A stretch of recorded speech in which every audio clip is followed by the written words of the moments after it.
ओम नमः शिवाय। हर हर महादेव। जय शिव शंभू। हार्दिक स्वागत है आप सभी का फिर से एक बार हमारे चैनल सनातन धर्म का संसार पर। दोस्तों, यह सारे उपाय पंडित प्रदीप मिश्रा जी की कथा से सुनकर सूचित किए जा रहे हैं, इसलिए वीडियो को अंत तक जरूर देखें और ध्यान से सुने। देखिए दोस्तों, एक बार फिर से आपको मौका मिल रहा है जिसके लिए पूज्य गुरुजी ने अपनी शिव महापुराण की कथा में कहा था कि अगर एक गरीब से गरीब रिक्शा चलाने वाला व्यक्ति भी ये उपाय करता है तो हम इस व्यासपीठ से आपको यकीन दिलाते हैं कि वो भी करोड़पति होता है।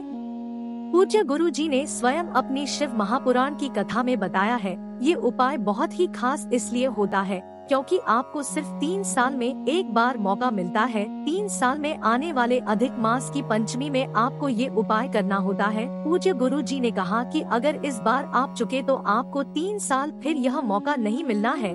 तो चलिए जानते हैं इस उपाय के बारे में और ही साथ जानेंगे क्या है चावल के दाने वाला वह विशेष उपाय जो हमारे जीवन में चल रही धन धान्य की समस्या को, हमारे जीवन में चल रही किसी भी प्रकार की समस्या को समाप्त करने के लिए बहुत ही अचूक होने वाला है।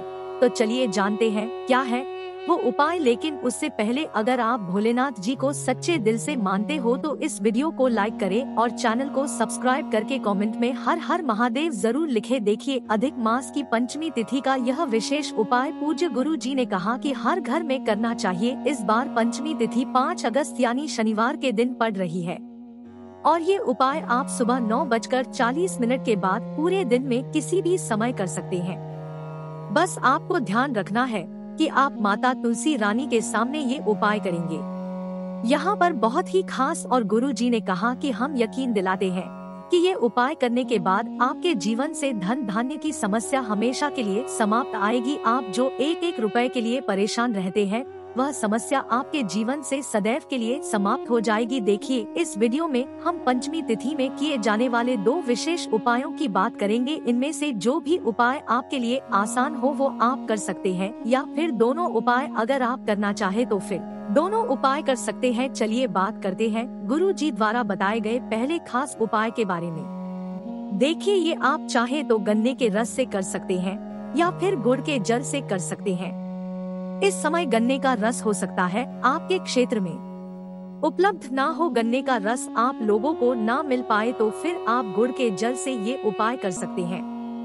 देखिए, इस उपाय के लिए आप गुड़ के 2-4 छोटे छोटे टुकड़े ले लीजिएगा, उनको चुरा कर लीजिएगा, उनको अच्छे से बिल्कुल बारीक बारीक अपने हाथ से मसल लीजिएगा, यानी उनको बिल्कुल बुरादा टाइप का कर लीजिएगा। देखिए, इस गुड़ को चुरा करने के बाद आप इसको जल में मिला लेंगे। आप चाहे तो आधी कटोरी जल या फिर आधा कप जल, इनमें से जितना भी आप जल ले सकते हैं उतना जला। आधी कटोरी अगर जल लेते हैं तो उसी हिसाब से आपको गुड़ पीस लेना है, यानी अपने हाथ से मसल लेना है और उस गुड़ को इस पानी में यानी इस जल में आपको मिला लेना है। अब ये आपका गुड़ मिला हुआ जल हो गया है को तरह से आप पानी में मिला लेंगे ताकि ये पूरा का पूरा गुड़ पानी में अच्छी तरह से घुल जाए, यानी पानी में अच्छी तरह से मिल जाए। अब ये गुड़ मिला हुआ जल लेकर आपको पहुंच जाना है अपने घर में माता तुलसी के पौधे के सामने। बहुत ही ध्यान से समझेगा इस उपाय को, क्योंकि आपको सिर्फ 3 साल में एक बार मौका मिलता है, इसलिए इस उपाय को करने से आप चुकेंगे नहीं। देखिए, सबसे पहले आपने जो गुड़ का जल तैयार किया है यह लेकर पहुंच गए तुलसी रानी के पौधे के सामने। आप इस जल को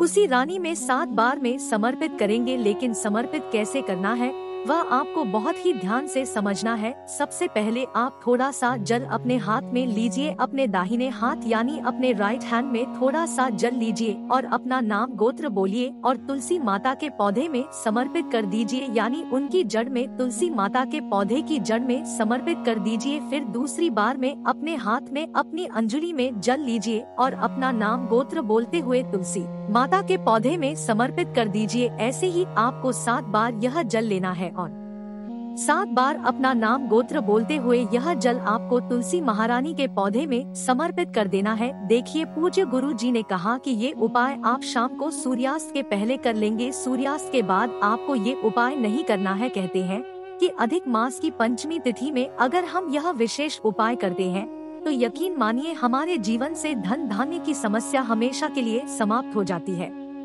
और ये इस प्रकार से गुड़ वाला जल समर्पित करने के साथ ही साथ आपको अपने मन में ऐसे शुभ भाव रखने हैं कि माता तुलसी की कृपा से आपके जीवन से धन धान्य की समस्या हमेशा के लिए समाप्त हो रही है। आपके जीवन में माता लक्ष्मी की कृपा प्राप्त हो रही है। आपके जीवन से दुर्भाग्य का अंत हो रहा है, दरिद्रता का अंत हो रहा है। ऐसे भाव आपको अपने मन ही मन करते कहना है। नीचे पूज्य गुरु जी ने कहा कि इस अधिक मास की पंचमी तिथि में ये उपाय करने से आप बिल्कुल भी नहीं चुकेंगे। अब इसके बाद बात करते हैं गुरु जी द्वारा बताए गए दूसरे खास उपाय के बारे में। ये उपाय आप सुबह से लेकर शाम तक किसी भी समय कर सकते हैं। जब भी आपके पास टाइम तब आप शिवालय जाकर सुंदर से उपाय को कर सकते हैं। इसके लिए आपको सिर्फ एक लोटा जल ले लेना है। लोटा तांबे के पात्र में ले लीजिएगा और जल आप अपने किचन से ले लीजिएगा। फिर इसी के साथ आपको लेना है एक बेलपत्र। बेलपत्र लेते समय आप ध्यान रखेंगे कि यह कहीं से भी कटीफटी नहीं होनी चाहिए और बेलपत्र की डंडी के आखिर में जो दूध होती है यानी जो डंठल होता है, जिसे कहीं कहीं पर गांठ भी कहते हैं, तो इस गांठ को आप तोड़कर अलग कर लेंगे। अगर आपके पास बेल नहीं है तो शिवालय जाकर शिवलिंग के ऊपर चढ़ी हुई बेल पत्र को उठाकर जल से शुद्ध करके उसका भी इस्तेमाल कर सकते हैं। फिर इसी के साथ आपको ले लेने हैं 11 चावल के दाने। 11 चावल के दाने जो भी आप लेंगे उनमें से कोई भी चावल का दाना खंडित नहीं होना चाहिए, टूटा हुआ नहीं होना चाहिए, क्योंकि शिवलिंग में हम लोग कोई भी सामग्री खंडित समर्पित नहीं करते हैं। अब ये सारी सामग्री लेकर आपको पहुंच जाना है शिवालय। ये पूरे दिन में किसी भी समय कर सकते हैं और ये उपाय आप सोमवार के दिन भी कर सकते हैं, शुक्रवार के दिन भी कर सकते हैं और पंचमी तिथि में भी कर सकते हैं। ये उपाय भी आपके जीवन में धन धान्य की समस्या को हमेशा के लिए समाप्त कर देगा। और आपके जीवन में अगर मान लीजिए व्यापार में कोई समस्या चल रही है या फिर आपकी नौकरी में कोई बाधा चल रही है, नौकरी में आपको सही से धन प्राप्ति नहीं हो पा रही है, तो धन प्राप्ति से संबंधित सारे यही उपाय आपके पूरा कर देगा। लेकिन अब आप शिवालय पहुंच गए। शिवालय पहुंचने के बाद सबसे पहले आप एक काम करिएगा कि दक्षिण दिशा में बैठ जाइए और उत्तर दिशा की तरफ अपना फेस कर लीजिएगा। लेकिन अगर शिवालय में भीड़ है तो फिर पूज्य जी कहते हैं ऐसी स्थिति में आप किसी भी दिशा में बैठकर शिवलिंग की पूजा प्रार्थना कर सकते हैं। देखिए, अब सबसे पहले आप 11 चावल के दाने लेकर आए हैं। उनमें से एक के चावल के दाने को इस एक लोटा जल में डालते हैं और श्री शिवाय नमः मंत्र का स्मरण करते जाना है। नीचे एक चावल का दाना अपने हाथ में लीजिए और श्री शिवाय नमः मंत्र का स्मरण करिए और इसे एक लोटा जल में डाल दीजिए। फिर दूसरा चावल का दाना लीजिए और श्री शिवाय नमः शुद्ध मंत्र बोले और जल में डाल दीजिए। ऐसे ही आपको 11 चावल के दाने इसे लोटे जल में डाल देना है और 11 बार श्री शिवाय नमः मंत्र का स्मरण कर लेना है। फिर इसके बाद आप जो एक बेलपत्र लेकर गए हैं उस बेलपत्र आप अपने दाहिने हाथ में ऐसे रख लेंगे जैसे सामने आपको स्क्रीन पर दिखाया है का दाहिना हाथ यानी आपका राइट हैंड में आपको एक बेलपत्र रख लेनी है। बेलपत्र की चिकनी साइड का हिस्सा ऊपर की तरफ रहेगा और जो खुदरा साइड वाला हिस्सा होता है वो आपकी हथेली में तेज करेगा और बेलपत्र की डंडी आपकी तरफ रहेगी सामने, जैसे बेलपत्र आपको अपने हाथ में रखी दिखाई जा रही है। ऐसे ही आप बेलपत्र रख लेंगे और फिर लोटा जल जिसमें आपने 11 चावल के दाने डाले हैं उस एक लोटा जल को इसी बेलपत्र के ऊपर रख लेंगे। फिर ये एक लोटा जल आपको धीरे धीरे शिवलिंग के ऊपर समर्पित करते जाना है और लगातार शिव महापुराण के मूल मंत्र श्री शिवानंद मस्त उद्यम का स्मरण करते जाना है। पूज्य गुरु जी ने कहा कि जल आप इतने धीरे धीरे समर्पित करेंगे कि आप कम से कम 11 बार श्री शिवानंद मस्त उद्यम या फिर ओम नमः शिवाय मंत्र का जाप जरूर कर लें। फिर यह जल समर्पित करने के अब आपके पास एक बेलपत्र बची है।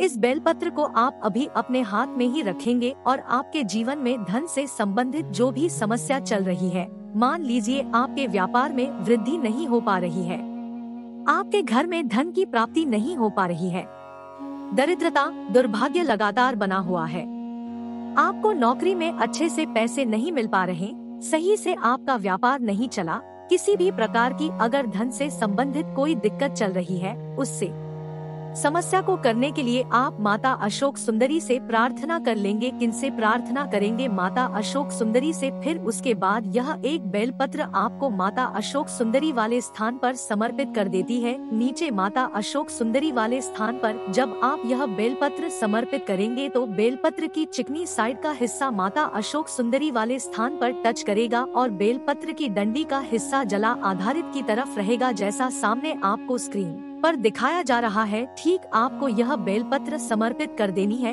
अगर आपको माता अशोक सुंदरी वाले स्थान के बारे में जानकारी नहीं है तो सामने आपको पूरा परिवार दिखाया जा रहा है। इसी में जो जलाधारी के बीच में मोटी उठी हुई लाइन होती है, कहीं कहीं शिवलिंग में साहब की आकृति बनी होती है तो कहीं कहीं पर बीच में मोटी उठी हुई लाइन होती है।